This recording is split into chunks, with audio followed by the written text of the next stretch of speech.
Reggie and Paradin were close. The Wrights funded his mayoral campaign with money they stole from Suge Knight's Death Row Records, and also then funded the targeting of Omar Bradley to put him in prison for paying for a dinner on his credit card. Payback for shutting down the Compton PD. Yeah, I don't know. Reggie was close with a lot of people there.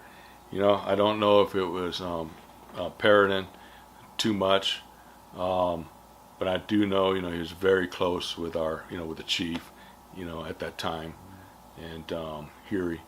So they were best of friends, BFFs. Yeah, and and I do feel Omar Bradley did have a vendetta against Compton PD for joining forces with the feds to hook him up and file a case against him and go to prison for that. But I heard he got it expunged, got it erased from his record. I don't, hey, it's all water under the bridge.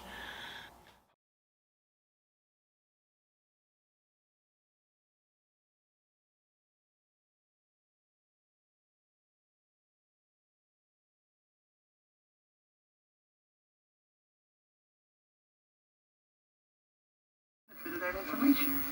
That information was not allowed in the trial.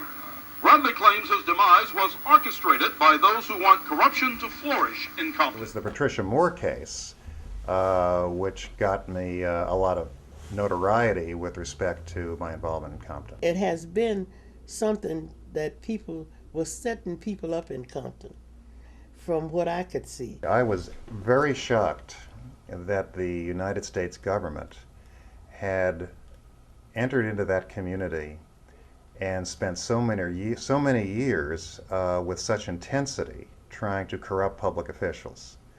And I know from their point of view it was a sting operation.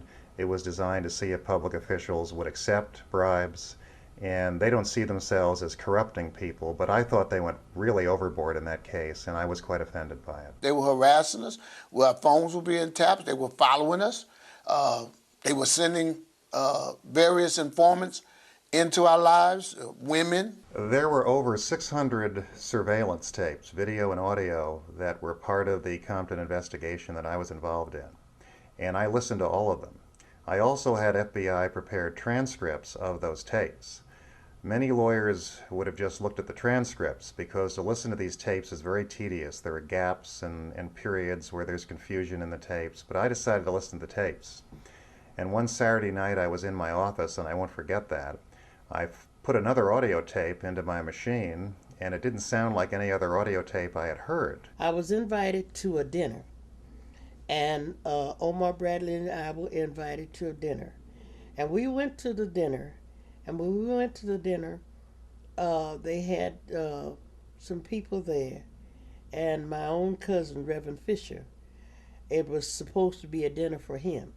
So we went to the dinner to celebrate with him. And they had people in there. They had a white businessman and another white man I didn't even know. And I didn't know him until I went to the grand jury and I saw that he was an FBI man. I don't know why the man was there, but they wanted to give Omar and myself envelopes. They said they had some information to give to us. And you heard clanking in the background, and I heard various voices that were familiar to me because you had two FBI agents and a FBI informant who were talking about Notre Dame football and other things. And at one point, one of them said words to the effect, "They're greedy, every black one's coming from everywhere. We'll put Tucker and Moore on ice and get another one." And I told Omar, I looked, and the Lord always has led me. So I wondered why they wanted to give us an envelope with some information in it. If it was information that they wanted, I figured that they should have brought it to City Hall. So I told Omar when they went to give him the envelope, I said, "Omar, keep your hands on the table." There also were some other tapes that were disturbing, particularly involving the investigation into Omar Bradley. I saw repeated efforts by various agents and informants to try and corrupt Omar Bradley. Knowing this government like we know him, J. Edgar Hoover and those who come after him, J. Edgar Hoover gave birth to a mindset that's prevalent in the counterintelligence program today, FBI, you name it. They have always been on the look of the rise of a black messiah type. They have watched our people and they're always looking to see, are there any black people out there with the gumptions to go against anything that we believe in? And I knew, as Minister Farrakhan and others knew, and it wasn't just his stance with the Honorable Minister Louis Farrakhan that this government felt that they had to come against. No, they had to come against Mayor Omar Bradley because the mindset of white supremacy cannot stand to see a stand-up black man. And to see a stand-up black man like Mayor Omar Bradley, that means he then will give birth to a new black idea that destroys his white idea. From the day the mayor was elected until the day we had to go to court, every day there was always something going on. We had some incidents that happened between the Compton Police Department. There was a lot of murders in the community. And part of what the mayor's administration was, we was trying to turn that around and turn Compton into one of the model cities. But we just had so much opposition. Every day we had some opposition. There was always some accusations. There was always people coming after us, so to speak. Federal, undercover interventions, community informants, and the like. So it was never a peaceful moment while we were in the mayor's, during the mayor's tenure. And when they were not successful, they just kept trying. I remember clear as day, one agent who was posing as a waste-to-energy plant developer, sitting down with Omar Bradley and telling him, we'll pay you a commission, we'll pay you a referral fee, we'll pay you a consulting fee, we'll give you cash. And he kept saying, no, no, no. And I distinctly remember him having a shirt that said African American on the shirt, and the tape, the FBI video surveillance tape zeroes in on those words African American on his sweatshirt and then zooms back. But he kept saying, I'm a teacher and I'm only interested in the community, I'm not here to make money. They were harassing us. Our phones were being tapped. They were following us. They were sending various informants into our lives. When that didn't work, they had other people approach him, saying essentially the same thing in other words. And of course, when that didn't work, they kept trying to call Omar Bradley on the phone, and I heard all those audio tapes where they'd keep trying to reach him. I even heard one audio tape where one undercover informant was trying to suggest that they could set him up with a white blonde woman in a hotel. And this is about, as I recall, about 4 years into the investigation, where they appear very frustrated because they can't seem to get him to do something illegal. And anybody who did not bow under that pressure of white supremacy then became an enemy of the state. I know one time in particular, I was doing a show out there, and I used to do rodeos, and I did a rodeo, and one of the policemen had bought 2 federal undercover agents to my rodeo acting as vendors. And one of the times they lent me some money to produce a show, and when I went to pay them back, first question they asked me, did you give the mayor any of this money? And my antennas went up, and I knew right then that we were part of a bigger problem. I remember another videotape where they're interviewing an African-American man, and the informant for the government asks him if he's on welfare. He says no, and they ask him if he'll just drop an envelope of cash on various politicians' desks at the Compton City Council. And as I recall, he tried to do that with various officials. But clearly there was tremendous frustration in their inability to get Omar Bradley to take a payoff. And I could see it in all these tapes, and they went on for 4 years. Well, of course, Mayor Tucker was an African-American mayor of Compton. Patricia Moore was an African-American city councilwoman. And I found the comments offensive. I did address the issue in open court. We filed a motion to dismiss the indictment for selective prosecution based on race. The tape was played in open court. The motion was denied. However, when I looked at the FBI transcript, I didn't see those words in the transcript, so I pointed that out as well. We ran against Marcin Shaw. And I remember saying to my husband, I said, if Miss Shaw wins, I'm going to give her a big hug, and I'm not going to gripe. I'm just going to tell her a job well done. But much to my surprise, Miss Shaw didn't win that evening. In April, I poll watched for the election of 2001, the primary. And my sister and I sat there all day. And at the end of the counting, we noticed and we looked at each other because we were very, very alert. We were accurate with the numbers that we saw come in and vote. And we were told that we were 90 votes short of the actual number of people that came in.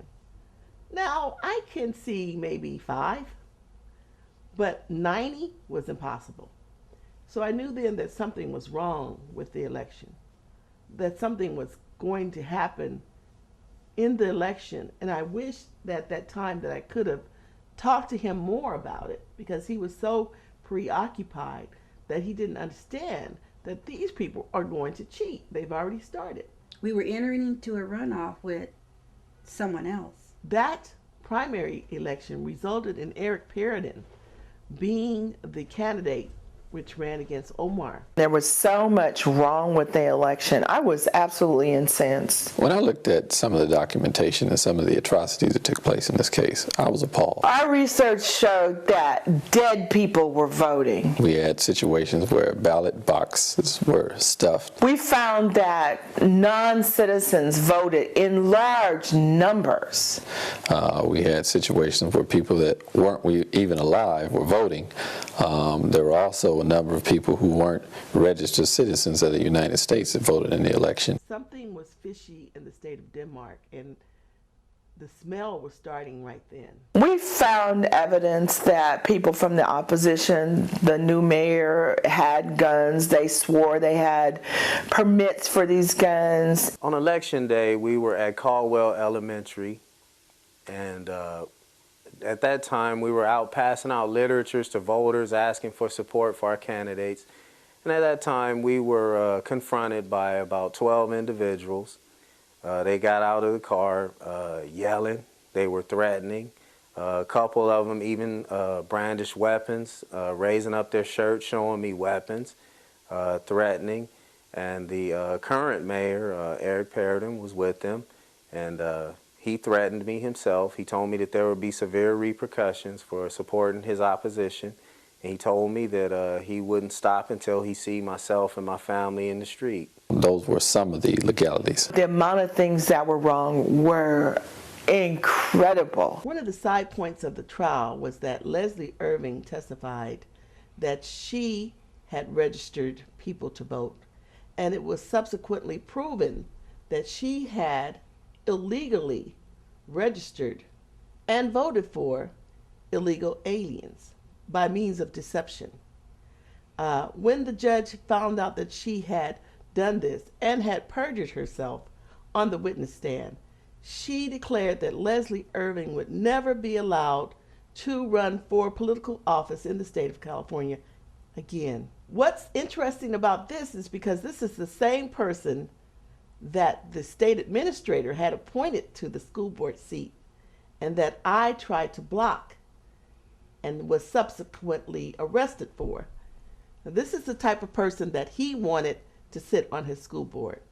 Someone who was deceptive, who was a liar, and was thrown off the school board even after she was elected to it once again. I joined forces with Omar and Frank Whitten to sue because we are the descendants of Martin Luther King. People I know died for the idea of one man, one vote, for African Americans to vote, and for that kind of nonsense to happen in Compton was just wrong. I was always afraid that somebody would harm Omar physically. because of the enemies that he made within the city and outside of the city. His crime was that he stood up, he said what he thought, and that he was fearless. And for a black man to be fearless is a very dangerous position to be in. The movement to displace a 100-year police department, I think we did not realize that they were paramilitary, and that you know, people argue, well, why didn't you have an election, and why didn't you have an opportunity for the people to decide that? Well, because people didn't know the inside issues with regards to what we found through investigation, and even confirmed once the sheriff took over, through the selling of guns, drugs, the relationship they had with rap groups and death row records, and that comes out in videos and documentaries by individuals that were a part of it. It was, and the cost that it was costing with the lack of service. It was a health issue to get rid of the Compton Police Department. Every city around us had the sheriff. Paramount in the east, Willowbrook on the north, Carson on the south, Athens on the west, and to network and get more police officers and to try to stop the crime, and along with that, build youth programs and save close to $15 million and put it into youth programs and employment. I bought into it, and that's why I supported it. And we had forums, and we had people, and the recent vote by the city of Compton showed, when they tried to bring the Compton PD back, that it was the right move. In June, and counted the ballots and sat and counted the ballots, it was shocking to find that Eric Perrodin had won that election. Nobody knew who Eric Perrodin was. They didn't even know how to say his name. He had not sent out a large amount of information on himself. He did not have any billboards up.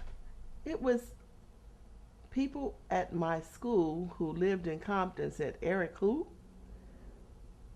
They told me stories of not being able to find their polling place, of their polling places being moved. And this is before the national election. This was a prelude to the national election. Cheating was happening in June before it happened in the next national election. And it was the same type of cheating. So when Omar lost that election, it was unbelievable. We had the formula, and we developed a formula that was working until the counterintelligence programs used on a local level by the district attorneys, and the backlash after we had voted to get rid of the Compton PD, they continued to marshal the FBI and the various governmental agencies, every agency within the federal government, mostly investigatory agencies, from the United States Post Office to the FBI, to the other aspects of the Department of Justice, as well as the Los Angeles County District Attorney, multi-task force began to say, we got to, in conjunction with their relationship with Compton Police, because we found in our study that a lot of these agencies were part of the drug dealing and the assassinations of gang members and things of this nature. You say, well, that's a wild statement. Many of the drugs that were supposed to be confiscated, even the drugs that were found in the locker, were supposed to have been a part of a joint FBI. What is my point? My point, those agencies, in conjunction with former Compton police officers, along with the district attorney office, set off an investigation. The investigations began even prior to 1999, but they stepped up with my election. From that point, they went into a standpoint of character assassination, using their abilities to get their friends in the press to character assassinate Mayor Bradley and any city council people that they deemed supportive of his vision for the city of Compton. When Omar Bradley and Walter Tucker Jr. first took office, many of the residents, such as myself, who were young African Americans that didn't really fit the gang stereotype, were looking at these two men come into power and had ideas of their own too. We were kind of concerned, but we wanted to follow the same path. But what took a turn for a lot of young men is the problems that Omar Bradley and then Walter Tucker Jr. faced. I remember when he decided to run for city council, he stepped out and people were rather taken back, shocked. People called him an arrogant so-and-so. They called him the Compton mayor, gangster mayor, or whatever, because he was a very big man. He wasn't a small man, big man. And he, after he was on the council, he ran for mayor. But Omar Bradley, what he did was he walked tall and he walked hard and he was outspoken. And that was intimidating to some people because they did not expect an African-American male to come on as strong as he did. When I first came into Omar Bradley's presence, I'm thinking he's a revolutionary. Somebody, a minister Samad, had to say, that's Omar Bradley. I said, that's a politician? This brother who's giving orders, the brother who's respecting black people? I said, that's a politician? I had never met a politician who had love for his people but was in a public office. So my impression of Mayor Omar Bradley, a man who demanded that black people not get it all, but get their fair share. That man gave me another look at politicians. And the minister said, brother, you don't have another politician. You don't find many like Mayor Omar Bradley. Many black people like myself who were coming up through college, who were born and raised in Compton, living in Compton, was looking to see what our leadership would do about this. He took individuals that quote unquote was damaging the city with drug activity, with gang activity, and those same individuals beautified the city, and they were productive in the city.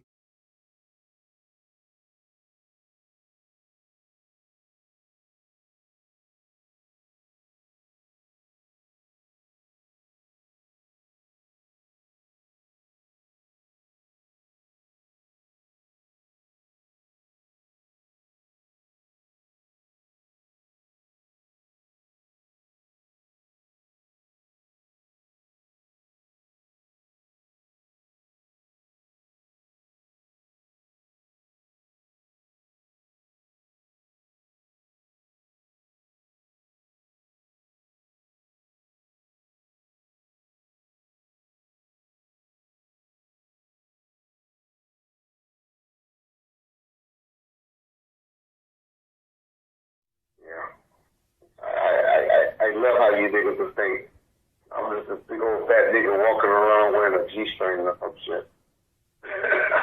Y'all really knew me. I didn't need to protect from niggas. I was institutionalized a motherfucker. If I felt threatened by anybody, if you want to know the real, nigga would have went to jail for a long time fucking with me. Yeah. You know, I lost everything that I owned, my home, all of my personal belongings are gone. I'm destitute. I have nothing. No home, nothing. No car. I have nothing. And when people have the capacity and the ability to reach out and take you from your family and strip you from your dignity and take everything from you but your God, These are very powerful people, and I'm afraid of them. I don't fear them, but I'm afraid of what they'll do if I talk too much. Omar Bradley is scheduled in court tomorrow morning for sentencing.